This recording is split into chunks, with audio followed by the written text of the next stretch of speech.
Welcome back to Royale TV with Cheese. I'm Awesome Elmo and we're watching high ranked matches of Clash Royale. Actually, what we're going to do first is I'm going to start unlocking the chest. And I'll open this one. Excuse me while I indulge myself. Yeah, so where do we get to? Alright, the next match up we have the blue player ranked number 2 versus the red player ranked number 1.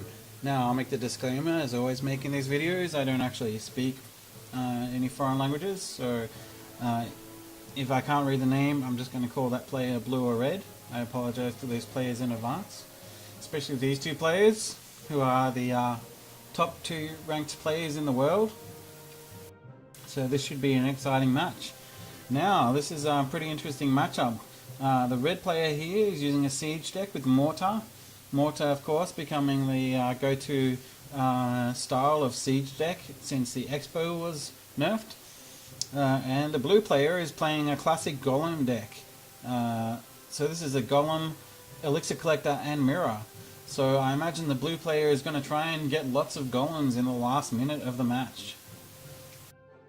That being said, yeah, it's gonna be interesting because I feel that it's gonna be really hard for the blue player to counter this siege deck. Not really any of the usual suspects that you would want in countering a mortar deck. This skeletons, army skeletons, is probably going to be the most powerful character here, but it does have to be placed at the right spot, because if it's placed too far away from the mortar can actually attack those skeletons and pretty much one-shot them. Now, the way the mortar works, for those people that aren't aware, it's a defensive building with a long range, but it cannot shoot at targets that get very close.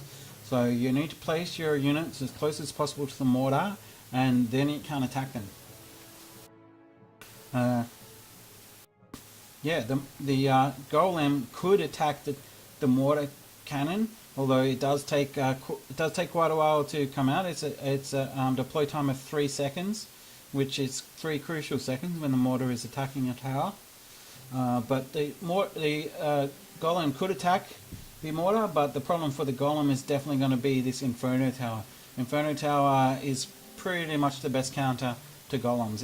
If it's just a one-on-one without any other units getting involved, the Inferno Tower can take down the golem. So that being all said and done, I feel that the red player has the advantage here. So let's watch the match though and see what happens. It's definitely going to be a battle of the titans. The blue player has the level advantage here, of course, but at this level of play, having the 1 level advantage, it is definitely a small advantage, but it's definitely not going to win you matches just by virtue. So there's that mortar, and there's the skeletons going out, and fairly effective counter to this setup. Probably the only chance that the blue player has here. But in the meantime, mounting a massive attack down this side, and so this tower is almost gone down.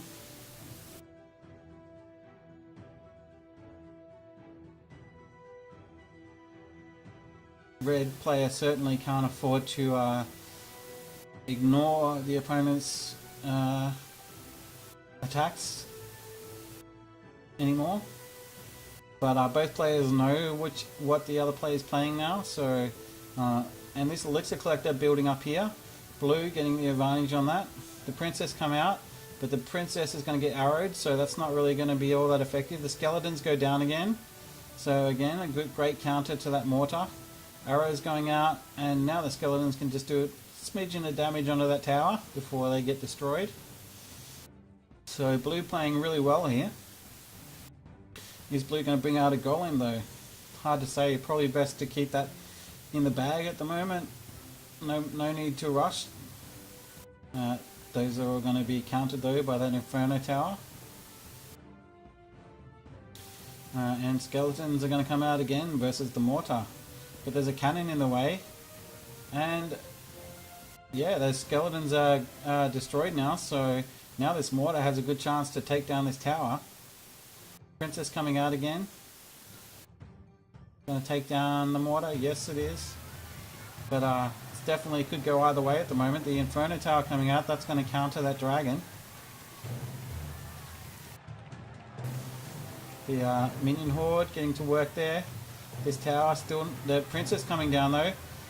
Red player has to deal with this princess or this tower is going to go down. Here comes the arrows. Dragon going to get countered by the Inferno Tower. This golem not really having any opportunities at the moment. And Blue getting perhaps a little bit desperate, throwing out some skeletons.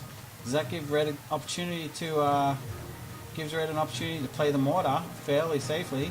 The rocket going out, that's going to take down that tower, so that gives Red the one tower advantage. And with 13 seconds left, this could be the game. Inferno Tower going down, that almost seals the fate of the game. There's no way that that Inferno Tower is going to get taken down in 3 seconds. So that's the game. Red defeating Blue 1-0.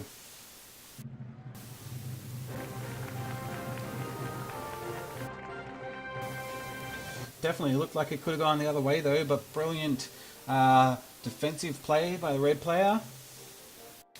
I guess that's what makes that player number one.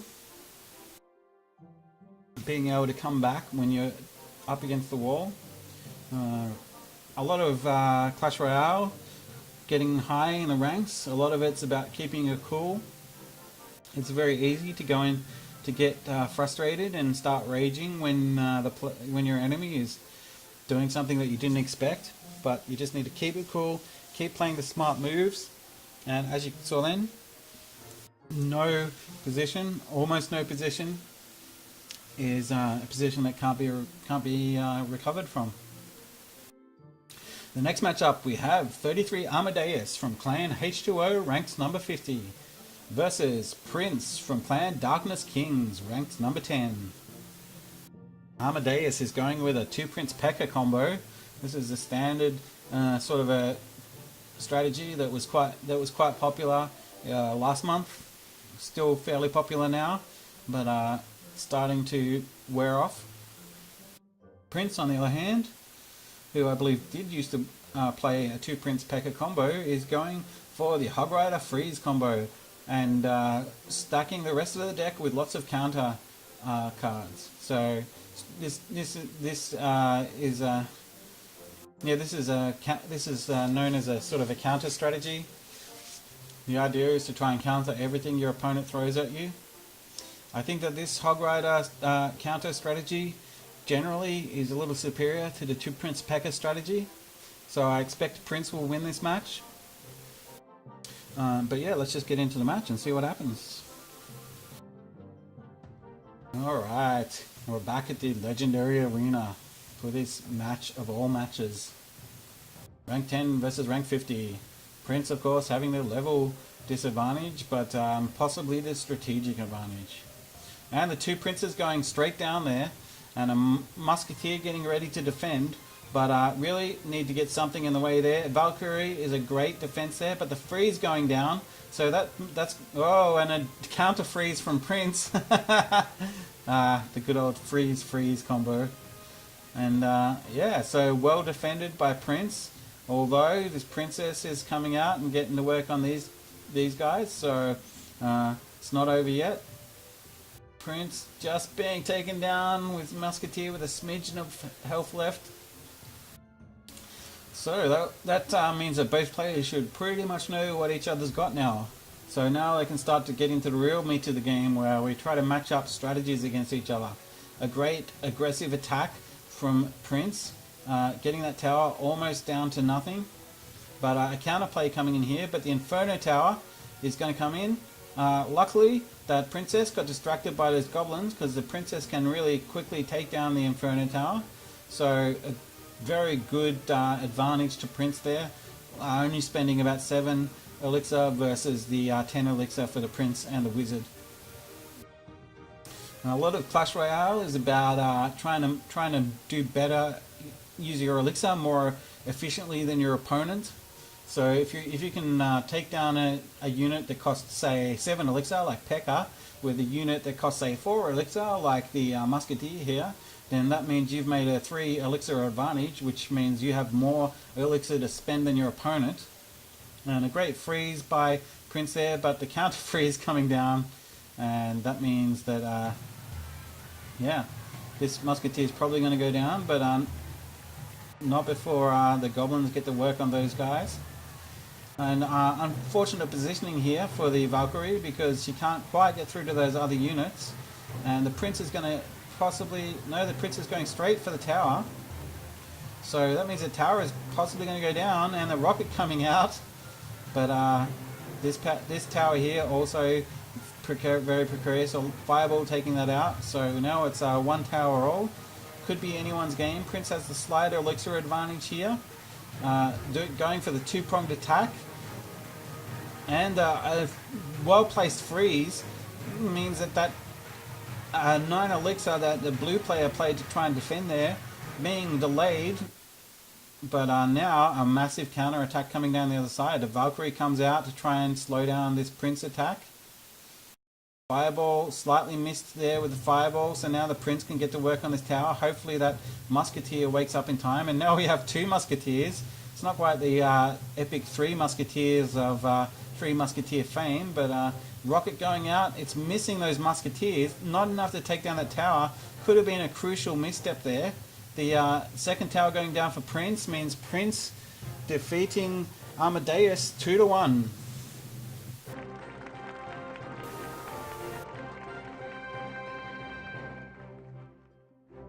Sometimes it's lag, sometimes it's just not quite focused enough attention, but occasionally you do miss with those fireballs and arrows, and it can be completely devastating because it's essentially throwing away an elixir advantage. The fireball is 4 elixir, so if you throw out a fireball and it kills nothing, or even if it just does perhaps a little bit of damage to the tower, it's a really big loss of elixir for you, and that can lose you games. There was one game recently where a player, I believe it was this player here, that I can't pronounce the name, but I believe it was this player here, threw out an arrows, missed through the arrows, so it actually hit nothing. The arrows was enough to take down the enemy tower, which would have won that player the game. So yeah, that was pretty devastating. Next up we have YC from Clan HKE Sports, ranked number 9, versus the red player from Clan H2O, ranked 19. And the blue player going with the 2 Prince combo, not using the P.E.K.K.A. though, preferring to instead opt for the Witch. The Witch got a bit of a buff recently. She can be quite strong, so probably the Witch will be placed down behind the 2 Princes, so so it's not so easy to kill the Witch. However, this lightning spell here is going to be could be potentially devastating to YC, because the lightning spell could take down the Prince, the Dark Prince, and the Witch potentially. The red player is going for Prince P.E.K.K.A. not using the Dark Prince though, which is interesting. Probably going to try and make runs with the Prince using the lightning bolt to clear the way. This minion horde is going to be potentially useful against these princes and the mini P.E.K.K.A. Depends how YC plays these cards. If YC plays these 3 cards together, this minion horde can completely wreck those guys. But then against the Witch, not going to be so useful. Yeah, it's hard to call this match. I would say that the red player has the advantage here. Strategically, the Valkyrie is a great counter to the 2 Prince combo, and yeah, the minion horde is also a great counter to some of these attacks. So yeah, I predict the red player will win, but let's watch the match and find out.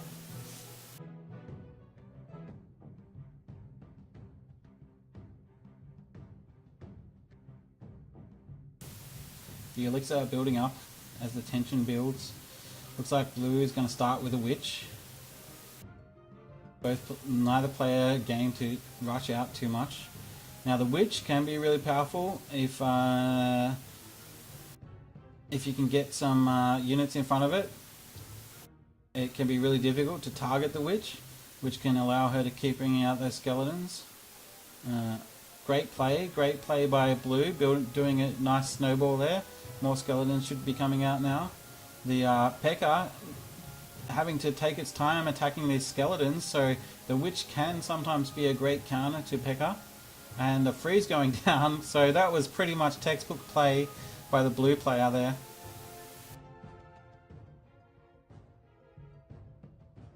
Brilliantly developed snowball, allowing that player to just come along and deal with anything that came their way, and even managing to get a pretty big chunk out of the king tower. So it's not looking good for red at the moment. Dark Prince coming down. Dark Prince is going to try and charge that princess, but the prince getting in the way. Generally the prince should beat the Dark Prince, but being on this side of the river means that the tower helps to take down the prince. Mini P.E.K.K.A. coming out to try and counter that Valkyrie. Well played. The witch coming along behind the Mini P.E.K.K.A. But we might see the lightning bolt come out now. A freeze going down. This is just really looking not good for red at all. Well, 6 skeletons out here that P.E.K.K.A. is just not going to be able to take them down in time. More skeletons, more damage coming from the witch and taking down that P.E.K.K.A. But a well placed minion horde there, although the arrows are going to stop that minion horde from doing any real damage to the enemy. And the Dark Prince being placed really aggressively, presumably just to try and take out this elixir collector, stop red getting any kind of advantage. Even though blue is winning at the moment, it doesn't take long to lose a match. 2 towers could go down in no time if you're not careful. So wise play by blue to still try and maintain that pressure.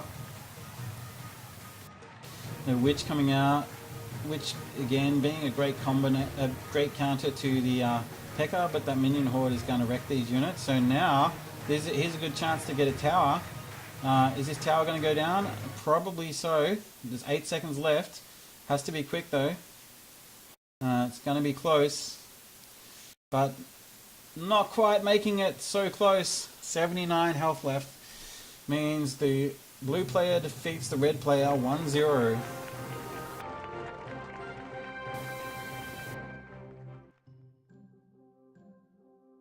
Okay, next up we have Group LP from Clan GPA 4, ranked 31, using a Hog Rider freeze combo with a counter strategy versus the red player.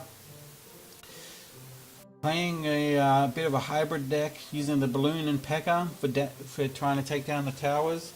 Otherwise, using a few multi-purpose cards here. The rocket minion horde. This barbarian is going to be critical in this match for stopping the Hog Rider, but the thing that red has to be careful of is this freeze. So it's going to be a bit of a mind game of where these barbarians get placed down, so that and when they get placed down, so that they don't get frozen with the tower. The worst thing that could happen is if the red player plays the barbarians right in front of the tower, and then the blue player drops the freeze on the barbarians and the tower, and that could be almost a guaranteed tower at that point. That being said, having the minion horde and the barbarian, as long as red has enough elixir, could do a double attack. So that could work out well for red. Hard to say though. Hard to say whose strategy is going to win over. I think that blue has the advantage, especially having the minion horde of their own. Is going to stop this balloon from getting anywhere near the tower, most likely. So I think blue has a slight strategic advantage here. As usual, we will watch the match and see what happens.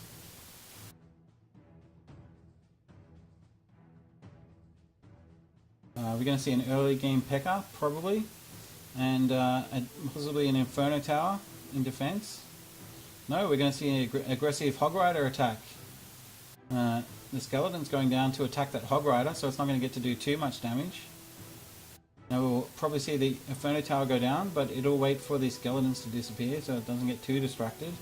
And there we go, but the balloon coming in, and but that minion horde is going to wreck that balloon, so not really going in Red's favour at the moment. The balloon just managing to survive enough to take out the Inferno Tower, but not being able to deal any damage to the enemy tower. That gives Blue the advantage, just having a little bit of damage on this tower, but both players struggling to make any gains at the moment. 1 minute down, so Blue's banking some elixir, hoping to get that back before Red makes too aggressive a move. P.E.K.K.A coming down, a Hog Rider going out, we're going to see a freeze come down here. Here comes the freeze, that's probably going to be a tower, yes it is. And this Hog Rider having 7 seconds to whack at this tower. We're going to see the Inferno Tower probably go down around about here. Hog Rider not quite getting that tower. And with all these units coming in, this could be really quite dangerous. The Inferno Tower just not going to be able to deal with that many attacks. And the arrows coming in. But all the units eventually getting cleaned up by towers and the minion horde. Now we've got the balloon coming in, and the spear goblins go down. Spear goblins are a pretty great counter to the balloon. They, although the balloon being able to get through and get a single hit on the tower brings it perilously close to dead. Hog Rider going in. This could be a tower here. Not quite. The great placement of minion hordes by the red player. These goblins are not going to do too much just on their own there. Now the blue player is thinking about what they should do. Going to bank some elixir. A rocket coming out. That takes the tower down. So, and in the meantime, the spear goblins going out, and they're going to get a little bit of extra damage onto that tower. Not quite enough. So red really in the advantage here. Minion horde goes out. They're going to take care of all those barbarians, but a counter minion horde means it's minions on minion action. And the Hog Rider going down, that tower is down, so now we're one tower all. Going into overtime in 15 seconds. The barbarians being countered by the princess here. Depending on the placement, the princess can be a good counter to barbarians, but as you saw then, the arrows can take out the princess. And with the brilliant destruction of that Inferno Tower, that means that this P.E.K.K.A here could be a real problem for the blue player, but a nice freeze. Hog Rider going in. The P.E.K.K.A coming out, that's going to take out the Hog Rider, but not before the freeze goes down. Unfortunately, the King Tower is activated, so that that Hog Rider gets defended against. Now that this space has been created by the red player, this Inferno Tower is almost next to useless. But the minion horde should be a good defense here. Arrows coming out though, lets that balloon go through. And the Hog Rider just in time getting this tower means that Group LP defeats the red player 2-1.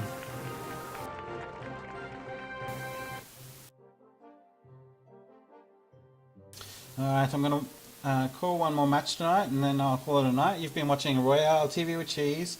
I'm Awesome Elmo. Thanks for watching. If you liked the video, please like or subscribe, and feel free to leave some comments with any kind of feedback you'd like to give me.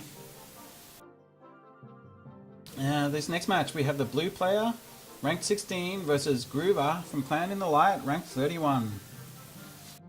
Blue player is going with a bit of a hybrid deck, using the Hog Rider to try and take down towers. But yeah, I'm not entirely sure how this strategy is supposed to work. I'm not sure if this is a strategy that Blue's been playing for a while. They are ranked 16, so they obviously know what they're doing, but perhaps they're just trying this out. I can't see how this Hog Rider is going to make it to the tower, especially with these barbarians there. The only thing is this zap could zap the barbarians, giving the Hog Rider a chance to get a bit of damage.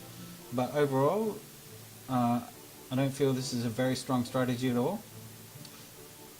Groover, on the other hand, is going with a Hog Rider freeze combo, also using the poison to clear the way, and the Dark Prince. So this is all about pushing towards the tower. The minion horde could potentially be a problem, but if the poison is played correctly, then that shouldn't be too much of a problem. The main problem for Groover is going to be this Inferno Tower. But yeah, I do feel that Groover has a pretty strong strategy here, so I feel that Groover has got the advantage in this match. Let's watch the match and see what happens.